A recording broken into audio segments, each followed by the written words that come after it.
नमस्कार साथियों, मैं डिप्लोमेटिक हर्ष आप लोगों के सामने आज आया हूं CUT-UG के बारे में बात करते हुए। जी हाँ, कल CUT-UG का जो आंसर के है उसको जारी कर दिया गया है, जिसमें जो भी बच्चे जितना भी मार्क्स पाने की उम्मीद आ रही है, अब वह आप लोग देख लीजिएगा।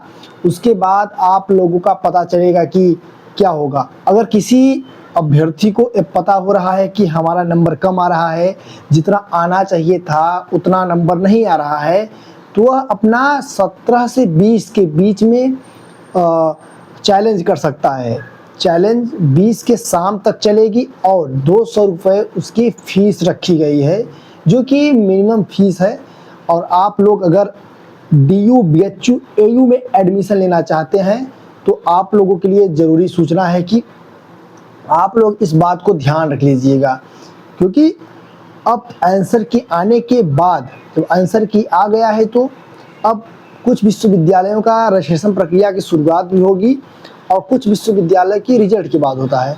लेकिन हमें तो यहाँ लगता है कि 8 से 10 दिनों के बीच में ही या उसके बाद से ही जितने भी विश्वविद्यालय हैं सबकी रजिस्ट्रेशन प्रक्रिया की शुरुआत होने की उम्मीद है।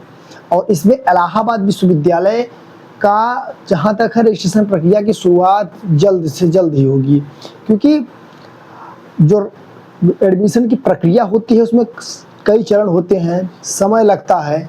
तो इस बीच आप लोगों को ध्यान देना होगा कि रजिस्ट्रेशन प्रक्रिया में क्या करना पड़ेगा।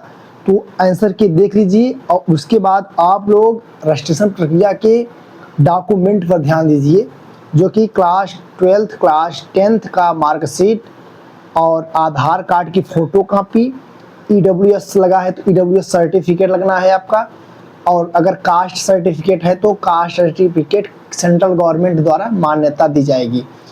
और आप लोग CUET का एडमिट कार्ड भी रख लीजिएगा और एक अच्छा सा फ़ोटो रख लीजिए, क्योंकि वही फ़ोटो जब आने वाले समय में लगेगा जो आपका फीस रिसिप्ट के समय लगता है और सब्जेक्ट रेफरेंस के समय।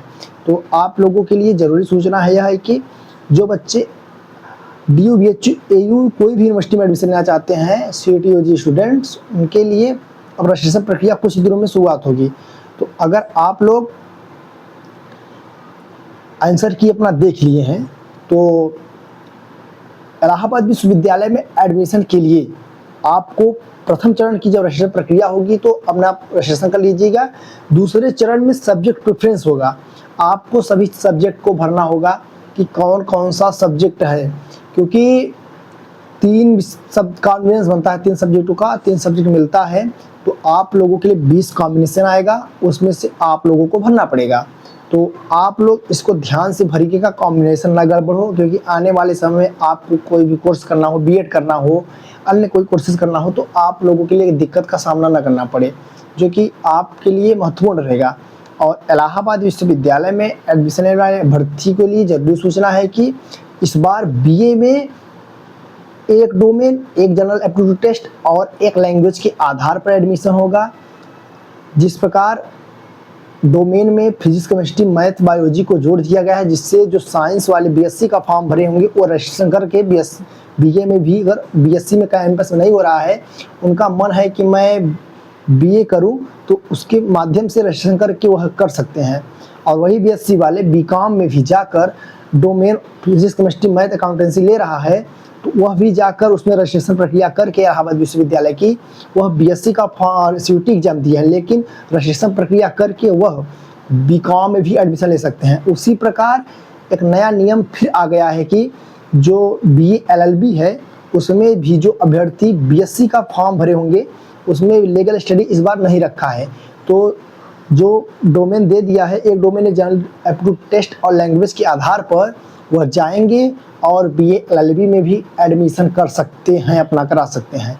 तो यह महत्वपूर्ण सूचना थी। हाँ, जो अभ्यर्थी अपडेटेड रहना चाहते हैं इलाहाबाद विश्वविद्यालय के इस एडमिशन प्रक्रिया से लेकर अंत तक, तो वह चैनल को सब्सक्राइब कर सकते हैं। CUT-UG वाले भी सब्सक्राइब कर सकते हैं। धन्यवाद।